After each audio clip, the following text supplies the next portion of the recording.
This is The Big Story presented by HerbChambers.com. Hi, I'm Scott Allen. I'm a reporter on the Boston Globe Spotlight team.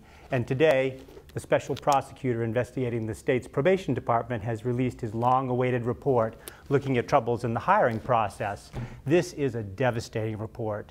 It takes a look at a large government agency that is supposed to keep us safe from people serving their criminal sentences in the community. And it finds that they have run for 10 years or more a sham hiring process where they pretended that they were looking for the best candidates, but in fact they were systematically funneling jobs to politically connected people, hundreds and hundreds of them for years and years. And this report says that the top people in the probation department need to be dismissed, they need to be criminally investigated, and a couple of them might need to be disbarred. It is an extremely damning report about a government agency that is portrayed as having gone completely off the rails and seemed only to be in service to politicians and people with special connections, and they lost sight of their mission, which was to run the probation department.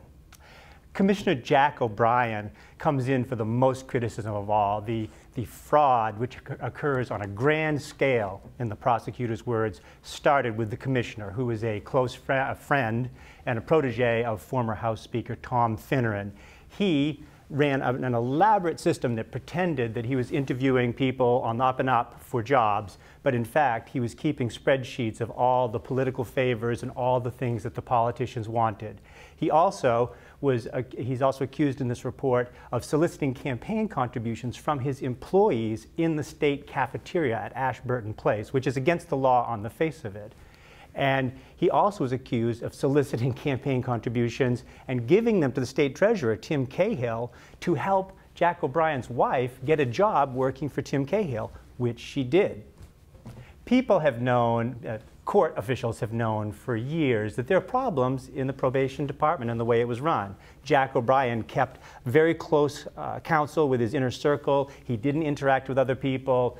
Everybody complained, a lot of people complained that he kept on hiring people's cousins and brothers and campaign contributors, but nobody could seem to make a difference. He was so deeply entrenched for years and years. And then the Globe Spotlight team ran a story in May that said, this is an agency that functions like an employment agency for the well-connected. And we said there are at least 250 people who either have political connections, family connections to Jack and his friends, or they were big campaign contributors to state legislators.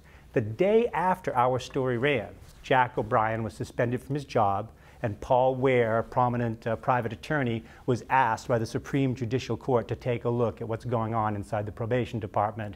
And over the course of the last 6 months, Paul Ware has subpoenaed everybody in sight. He's reviewed 500,000 documents. He has put a lot of people on the witness stand under oath. And he has produced a report which is absolutely devastating. And the truth is, and it's acknowledged in the report here, all of this starts with good journalism back in May, and then a very in-depth follow-up by the prosecutor, pursuing a lot of the points that we raised, as well as raising points of his own.